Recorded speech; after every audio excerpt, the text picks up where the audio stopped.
12-20-24-005.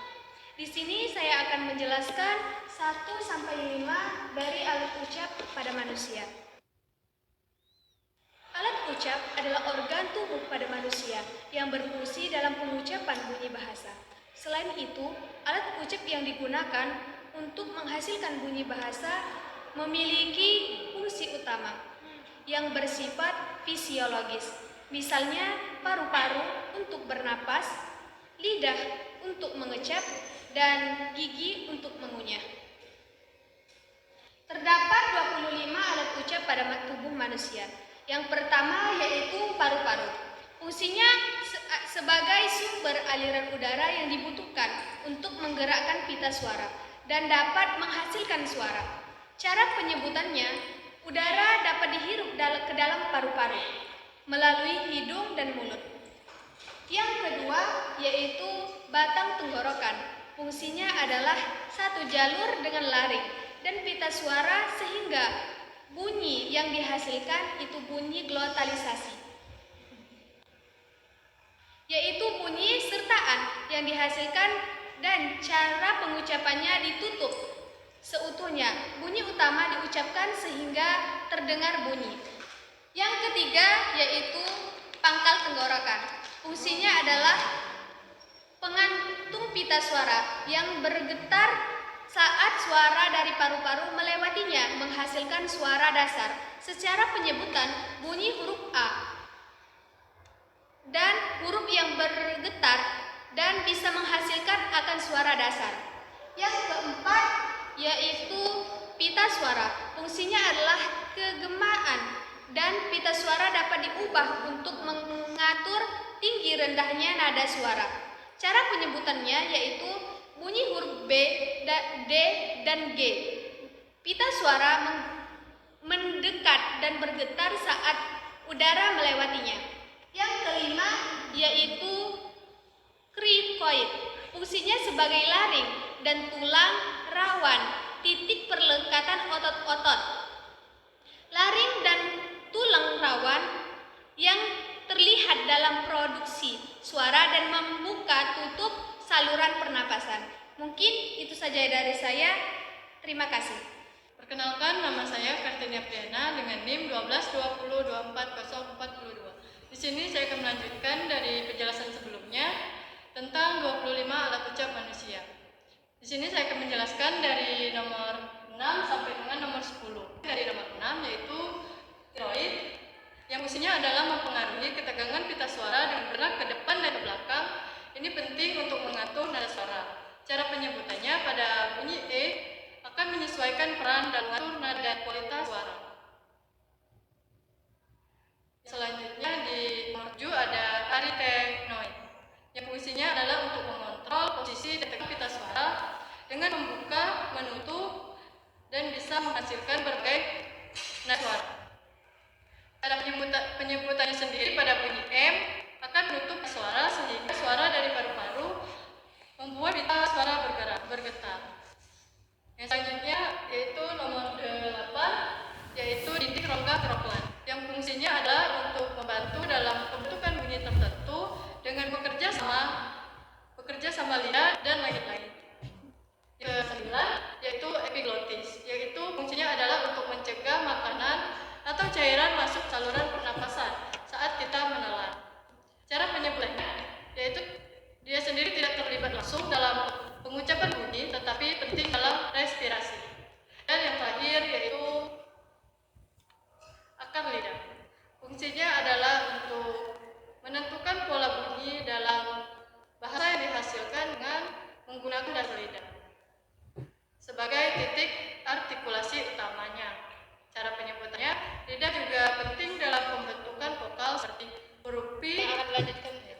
Itu saja yang bisa saya sampaikan. Selanjutnya akan dilanjutkan oleh saudari Solbia. Perkenalkan, nama saya Solbia dengan NIM 12-20-24-014. Baik, di sini saya akan melanjutkan penjelasan dari sebelumnya. Saya akan menjelaskan dari nomor 11 sampai nomor 15. 11. Pangkal lidah. Fungsinya adalah yang mempengaruhi perbedaan bunyi dalam bahasa dan membantu perbedaan antara fonem-fonem berbeda. Cara penyebutan ketika mengucapkan konsonan seperti G, K, dan N, di mana pangkal lidah berperan dalam menghambat aliran udara. Dan yang ke-12, tengah lidah. 13, daun lidah. Fungsinya adalah mempengaruhi berbagai bunyi dan fonem dalam sistem suatu bahasa. Dan yang ke-14, uji lidah. Fungsinya adalah terlibat dalam membantu membedakan antara fonem dan bahasa yang menghasilkan bunyi-bunyi konsonan. Cara penyebutannya, ketika mengucapkan konsonan seperti T, D, dan N, di mana ujung lidah berinteraksi dengan bagian-bagian lain, rongga mulut atau gigi. Dan yang ke-15, anak TK. Fungsinya adalah membantu dalam mengeluarkan bunyi dalam bahasa, di mana rongga pari mempengaruhi makna kata. Mungkin itu saja penjelasan saya yang akan dilanjutkan oleh Saudari Febrianti.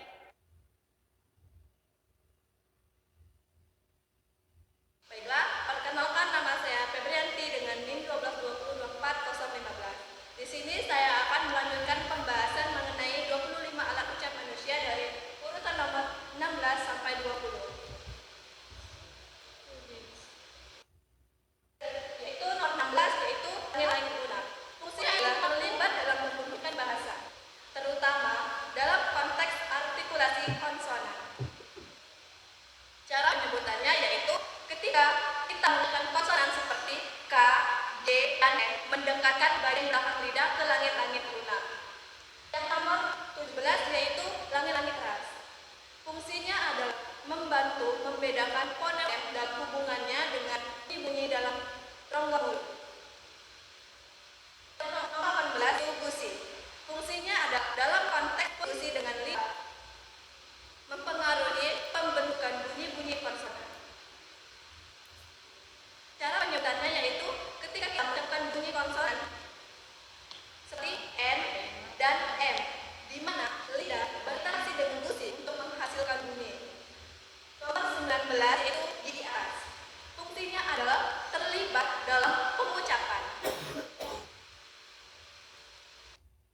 Selanjutnya yaitu nomor 20 yaitu gigi bawah. Fungsinya adalah jarang digunakan secara langsung, tetapi mendukung bunyi dental dengan gigi atas.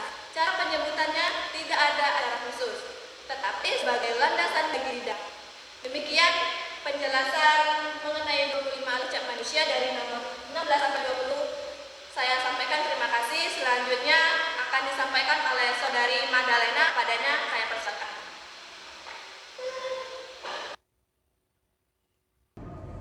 Perkenalkan, nama saya Mahdalena dengan NIM 1224035. Di sini saya ingin melanjutkan mengenai penjelasan 25 alat ucap manusia.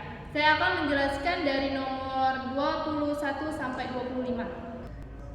Baiklah, di nomor 21 yaitu bibir atas. Fungsinya adalah membantu membedakan fonem-fonem dalam konteks posisi dan gerakan bibir atas yang mempengaruhi pembentukan bunyi-bunyi konsonan yang dihasilkan bibir atas. Bunyinya seperti bunyi vokal, bunyi yang dihasilkan dari udara tanpa hambatan. Contohnya A, I, dan U.